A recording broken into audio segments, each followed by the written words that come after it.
Memory നന്നായിട്ട് work ചെയ്യണമെങ്കിൽ, ഒരുപാട് ദീർഘായുസൊക്കെ കിട്ടണമെങ്കിൽ അതിന് വേണ്ടുന്ന ഒരു പഴമക്കാർ പറയുന്ന ഒരു കാര്യമാണ് എനിക്ക് ഇതിലൂടെ പറയാനുള്ളത്. നിങ്ങൾ ഈ ഒരുപാട് പഴഞ്ചൊല്ലുകളെക്കുറിച്ചും നച്ചറ്റുകളെക്കുറിച്ചും ഒക്കെ കേട്ടിട്ടുണ്ടോ എന്ന് അറിഞ്ഞൂടാ. അപ്പം ഇപ്പോഴത്തെ ഒരു തലമുറയുള്ള കുട്ടികളായതുകൊണ്ടാണ് ചോദിക്കുന്നത് കേട്ടോ. കാര്യം ഈ പഴഞ്ചൊല്ലുകൾ പണ്ട് പറഞ്ഞ് കളിക്കുന്ന ഒരു കാലഘട്ടം ഉണ്ടായിരുന്നു.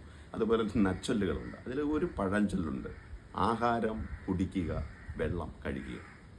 അപ്പം ഞാൻ പറഞ്ഞു വരുന്നത് നമ്മുടെ ഭക്ഷണക്രമത്തെക്കുറിച്ചും നമ്മുടെ വെള്ളം കുടിക്കുന്ന രീതികളെക്കുറിച്ചുമാണ്. അപ്പോൾ ഭക്ഷണക്രമത്തിൽ ആഹാരം കുടിക്കുക, വെള്ളം കഴിക്കുക എന്ന് പറയുമ്പോൾ നിങ്ങൾ ആലോചിക്കുന്നത് ആഹാരം എങ്ങനെയാണ് കുടിക്കുന്നത്, വെള്ളം എങ്ങനെയാണ് കഴിക്കുന്നത്. അപ്പം ആഹാരം, അത് പഴമക്കാർ പറഞ്ഞൊരു ചൊല്ലാണ്. ആഹാരം ചവച്ച് മാക്സിമം അരച്ച് കുഴമ്പ് പരുവമാക്കി ഇറക്കാനാണ് പറയുന്നത്. നമ്മളിപ്പം ചെയ്തുകൊണ്ടിരിക്കുന്ന തന്തൂരി, ഷവർമ ഇങ്ങനെയുള്ള കട്ടി കൂടിയ ആഹാരങ്ങൾ മേടിച്ചിട്ട് അത് നന്നായിട്ട് ചവയ്ക്കുക പോലും ചെയ്യാതെ വാരി വിഴുങ്ങുന്നൊരവസ്ഥയിലൊക്കെയാണ്. അതാണ് നമ്മൾ ഈ രോഗങ്ങളൊക്കെ കാരണം. ഇപ്പം എനിക്ക് പോലും പലപ്പോഴും ചവച്ച് ഇറക്കാൻ പറ്റിയിട്ടില്ലായിരിക്കാം. പക്ഷേ എങ്കിലും ഇങ്ങനെയാണ് നിങ്ങൾ ഈ കുട്ടികൾ കൂടുതലും ശീലിക്കേണ്ടത്. ആഹാരം നന്നായിട്ട് ചവച്ച് അരച്ച് ഇറക്കി കഴിച്ച് ശീലിക്കണം. ഒപ്പം വെള്ളം ഒരു കൗൾ എടുത്ത് ഇങ്ങനെ കൊള്ളുന്ന സമയത്ത് ഒരു ചെറിയ ചവയൊക്കെ ചവച്ച് വേണം ഇറക്കാനായിട്ട്. നമ്മളൊരു കാര്യം ശ്രദ്ധിക്കേണ്ടത്, നിങ്ങൾ പ്രകൃതിയിലുള്ള മറ്റ് ജീവജാലങ്ങളെ ശ്രദ്ധിച്ചു. ഉദാഹരണം ഇപ്പം നാൽക്കാലികളായിട്ടോ നായ്ക്കൾ, പൂച്ചകളൊക്കെ അവർ എത്ര ദാഹിച്ച് പറഞ്ഞാലും കുറേശ്ശെ നക്കി മാത്രമേ വെള്ളം കുടിക്കരുത്. നമ്മുടെ ഒരു മനുഷ്യരായ നമ്മൾ നക്കി കുടിക്കണമെന്നല്ല ഞാൻ പറഞ്ഞത്. നിങ്ങൾ ഇനിയിപ്പോൾ പശു, എരുമ, പോത്ത് അങ്ങനെയൊക്കെ ഉള്ളതെടുത്ത് അവർ ഊറി കുടിക്കും. എത്ര ദാഹിച്ച് പറഞ്ഞാലും കുറേശ്ശെ ഊറിയാണ് അവർ കുടിക്കുന്നത്. അതുപോലെ തന്നെ പ്രകൃതിയിലെ പക്ഷികളെ നിങ്ങൾ ശ്രദ്ധിക്കണം. അവരും ഇതുപോലെയാണ് കുറേശ്ശെ ഊറിയാണ് കുടിക്കുന്നത്. മറിച്ച് നമ്മൾ ഒന്ന് ഇച്ചിരി ടയേർഡായി, ഇച്ചിരി ദാഹം വന്നു, ദാഹം ഓവറാകുമ്പോൾ അങ്ങോട്ട് ചെന്നാൽ മടാന്നാണ് വെള്ളം കുടിക്കുന്നത്. അങ്ങനെ കുടിക്കാൻ പാടില്ല. മറിച്ച് കുറേശ്ശെ ആണ് നമ്മൾ വെള്ളം കുടിച്ച് ശരി. എൻ്റെ ഗുണം എന്താണെന്ന് വെച്ചാൽ, നമ്മുടെ ഇപ്പം അടി മുതൽ മുടി വരെ, അതായത് ഈ തല മുതൽ പാദം വരെ നമ്മൾ ഒരൊറ്റ കണക്റ്റിംഗ് ആണ്. ആ ഒരു കണക്റ്റിങ്ങിൽ നിന്നും നമ്മൾ കഴിക്കുന്ന ഭക്ഷണത്തിൻ്റെ ദഹനവും നമ്മൾ കുടിക്കുന്ന വെള്ളം ശരീരത്തിൽ, അതായത് ബോഡിയിൽ കൂടുതലും വെള്ളമാണ് എന്ന് അറിയാം. അതൊക്കെ സയൻസിൽ നിങ്ങൾ ബയോളജിയിലൊക്കെ പഠിപ്പിക്കുന്നുണ്ടാകും എന്നൊക്കെ വിശ്വസിച്ചുകൊണ്ടാണ് ഇത് പറയുന്നത്. അപ്പോൾ അവിടെ നമ്മൾ ഈ കഴിക്കുന്ന ആഹാരത്തിൻ്റെ ദഹനം നമ്മുടെ ബോഡിക്ക് കൂടുതലായിട്ട് നമുക്ക് കിട്ടുന്ന എനർജിയുണ്ട്. ആ ഒരു എനർജിയെ കൂടുതലായിട്ട് ക്രിയേറ്റ് ചെയ്യുമ്പോഴാണ് നമുക്ക് മെമ്മറി കൂടുതലായിട്ട് വർക്കൗട്ട് എടുത്ത് ചെയ്യാൻ സാധിക്കുന്നത്. അതുകൊണ്ട് ഈ വലിച്ചുവാരി ആഹാരം കഴിക്കുന്ന രീതികൾ മാറ്റി അടുക്കി പറിക്കുക. അതിനാണ് ഞാൻ മുമ്പൊക്കെ പറഞ്ഞു, അടുക്കളയിൽ കയറണം, മണ്ണിലിറങ്ങണം, മണ്ണിൽ അത്യാവശ്യം ഇച്ചിരി കൃഷിയൊക്കെ ചെയ്യണം, അടുക്കളയിൽ കയറി പാചകമൊക്കെ നിങ്ങൾ പഠിക്കണമെന്നൊക്കെ പറഞ്ഞതിൻ്റെ കാര്യം. അതുപോലെ പാത്രം, നിങ്ങൾ ഈ കഴിക്കുന്ന പാത്രം നിങ്ങൾ തന്നെ കഴുകി വെക്കണം. പാത്രം മാത്രമല്ല, നിങ്ങൾ ധരിക്കുന്ന വസ്ത്രങ്ങളും നിങ്ങൾ കഴുകണം. അത് വാഷിംഗ് മെഷീനിൽ, ഞാൻ എപ്പിസോഡ് പറഞ്ഞോ ഇല്ലയോ എന്നൊരു കൺഫ്യൂഷൻ ഉണ്ട് മുമ്പെങ്ങാണ്ട്, എനിക്ക് അറിയില്ല. എന്നാലും ഞാൻ ഒന്നുകൂടെ റിപ്പീറ്റ് ചെയ്യുന്നു. നിങ്ങളുടെ തുണികൾ നിങ്ങൾ വാഷിംഗ് മെഷീനല്ല, ഏതെങ്കിലുമൊക്കെ ഭാവിയിൽ വളർന്ന് എവിടെയെങ്കിലുമൊക്കെ ഒരു സെറ്റപ്പിലൊക്കെ ചെന്ന് നിങ്ങൾ ജോലിക്കൊക്കെ ഏർപ്പെടുമ്പോൾ അന്ന് നിങ്ങൾ വാഷിംഗ് മെഷീനിലൊക്കെ കഴുകുക. പക്ഷേ ഇപ്പം സ്വന്തമായിട്ട് കല്ലിൽ നിങ്ങൾ ധരിക്കുന്ന വസ്ത്രങ്ങൾ നിങ്ങൾ കഴുകി ശീലിക്കുക. നിങ്ങൾ കഴിക്കുന്ന പാത്രം നിങ്ങൾ കഴുകി വെക്കുക.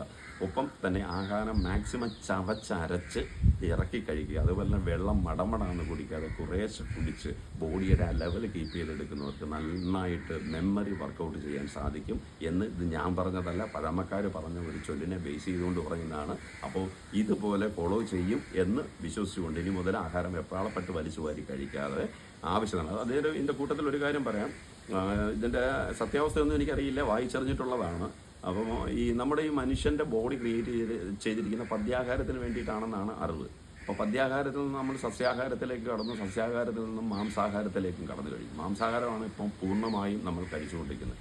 ഞാൻ നേരത്തെ പറഞ്ഞ ചില ഉദാഹരണങ്ങൾ അതിൻ്റെയൊക്കെ ഭാഗമാണ്. ചില തന്തൂരി, കരിച്ചെടുക്കുന്നത്, അങ്ങനെയൊക്കെയുള്ള സംഭവങ്ങളൊക്കെ എല്ലാം വേണം. നമ്മുടെ ബോഡിക്ക് മാംസം വേണം, മത്സ്യം വേണം, ഒക്കെ വേണം. പക്ഷേ കൂട്ടത്തിൽ എൻ്റെ പ്രിയപ്പെട്ട മക്കൾ, നിങ്ങളുടെ അമ്മമാരോട്, പ്രത്യേകിച്ച് പേരൻസിനോട് അങ്ങോട്ട് പറയാനുള്ളത്, ഇത് ശ്രദ്ധിക്കുന്ന പേരൻസിനോട് പറയാനുള്ളത്, ഇലക്കറികൾ നിങ്ങളുടെ കുട്ടികൾക്ക് ഇപ്പം മുരിങ്ങയില, കീരയില എന്ന് വേണ്ട, ഞാൻ പറയും നമ്മുടെ നാട്ടിൽ വെറുതെ കാണുന്ന ചൊറിവണം വരെ ഔഷധമാണ്. ഈ ചൊറിവണം പോലും പണ്ട് ഉള്ള ആളുകൾ തോരനാക്കുമായിരുന്നു. അപ്പോൾ ചോദിക്കും, ചൊറിയത്തില്ലേ, തൊടുന്നതിന് മുമ്പ് ചൊറിയുന്ന ഈ ചൊറിവണം എങ്ങനെയാണ്? ചൊറിവണത്തിൻ്റെ എടുത്തിട്ട് അതൊന്ന് തിളപ്പിച്ച് കഴിയുമ്പോൾ ആ ചൊറി മാറിക്കിട്ട് പിന്നീട് അത് അരിഞ്ഞെടുത്തിട്ടാണ് അവർ തോരൻ വെച്ച് തന്നിരുന്നത്. അതുപോലെ ഈ ചേനത്തണ്ട്, ചേമ്പില, ഇങ്ങനെയൊക്കെയുള്ള ഒരുപാട് സാധനങ്ങളുണ്ട്. ഏതെങ്കിലും ഒരു ഇല അത് 2 ദിവസം കൂടുമ്പം കുഞ്ഞുങ്ങൾക്ക് വെച്ച് അവർക്ക് ചോറിൻ്റെ കൂടെ അവർ വേണ്ട എന്ന് പറഞ്ഞാൽ നിർബന്ധിപ്പിച്ച് കഴിപ്പിച്ച് എടുക്കുന്നത് നല്ല മെമ്മറിക്കും നല്ല കാഴ്ചശക്തി നല്ലതായിരിക്കും. അപ്പോൾ അതുകൊണ്ട് ആഹാരം മാക്സിമം നിങ്ങൾ ചവച്ചരച്ച് തന്നെ ഇറക്കി കഴിക്കണം. വെള്ളം മടമടാന്ന് കുടിച്ച് ശീലിക്കരുത്. കുറേശ്ശെ കുടിച്ച് റിലാക്സ് ചെയ്ത് ശീലിക്കുക എന്നുള്ളതാണ് ഈ അധ്യായത്തിലൂടെ പറയാനുള്ളത്. അതാണ് ഞാൻ ആദ്യമേ പറഞ്ഞത്. ആൽഫബറ്റിനെ കുറിച്ചോ മറ്റൊന്നുമല്ല. നിങ്ങളുടെ ഈ ആഹാരമാണ് ഏറ്റവും ബേസ്. നമുക്ക് അത് നമ്മുടെ വയറിൽ നിന്നാണ്, സകല അസുഖങ്ങളും തുടങ്ങുന്ന വയറിൽ നിന്നാണ് എന്നുള്ളത് മനസ്സിലാക്കിക്കൊണ്ട് നമ്മൾ ഒരു രോഗിയായി മാറാതിരിക്കാൻ വേണ്ടിയിട്ട് നമ്മൾ ആവശ്യമില്ലാത്ത ഗുളികകളൊന്നും മാറി കഴിക്കാതെ, ആവശ്യമില്ലാത്ത മരുന്നുകൾക്കൊന്നും പോകാതെ, പ്രകൃതി സംബന്ധിച്ചുള്ള കിട്ടുന്ന നാച്ചുറലായിട്ടുള്ള ആഹാരങ്ങൾ കൂടുതലായിട്ട് ഉൾപ്പെടുത്തി, വല്ലപ്പോഴുമൊക്കെ നമ്മൾ കടകളിൽ നിന്നുള്ള ഫാസ്റ്റ് ഫുഡൊക്കെ മേടിച്ച് കഴിക്കുന്നതിന് വിരോധമില്ല.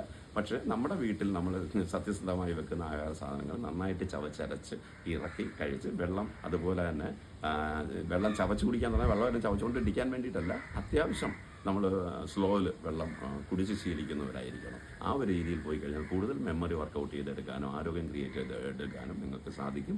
അതുകൊണ്ട് ഈ അധ്യായത്തിലൂടെ ഇനി വേറൊന്നും പറയാനല്ല. അപ്പം എല്ലാവർക്കും ഇത് മനസ്സിലായി കാണും എന്ന് വിശ്വസിച്ചുകൊണ്ട് അടുത്ത അധ്യായത്തിലേക്ക് മറ്റൊരു സംഭവമായിട്ട് എത്താം.